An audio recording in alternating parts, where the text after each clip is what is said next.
kiran mu kun ji mafarka. Matasan arewa karmi shakka, a yau na gano ki mata mu ga manya ranar siyasa.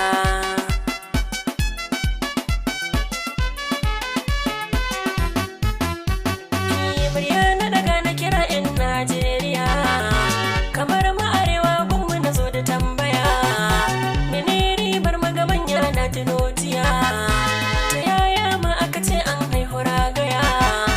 Ma'ajja batu na siyasa mu da su mi nisa, domin kuwa samsam ba sa tausaya mana. Su yi mana bulala su hane mu magana, cutar mu suke manyan mu haɗi da gangana. Arewa maza mata daji nake mana, Fulani har Yoruba na yau kiran da na Hausa. Ga yunwa gun al'umma nan tana kisa, ga tashin hankali zuciya yayi kwankwasa. Burin nan san mai take wanda ke kasa, manya na arewa du sirrin kuna fasa. Na zo ni da muryata na sanar kiran zai yi nisa. Su sami gidaje na ma a yanzu sun rufe, hakin wani hannu nasa a baki sun afe. Wazo biye na ce har ma jama'ar nufe, na yau nazarin haka tuntuni zuci ta dafe. In ba duniya da kiyama mutuwa ba ta nisa. Na shaida sai kun amsa wa tambaya, Allah baya zalunci tun na biya. Hakin na cikin gari na ce har na zangaya, gaban Allah za mu tashi ku daina tutiya. Abin da ka furta koko abin da zuciya ta kunsa,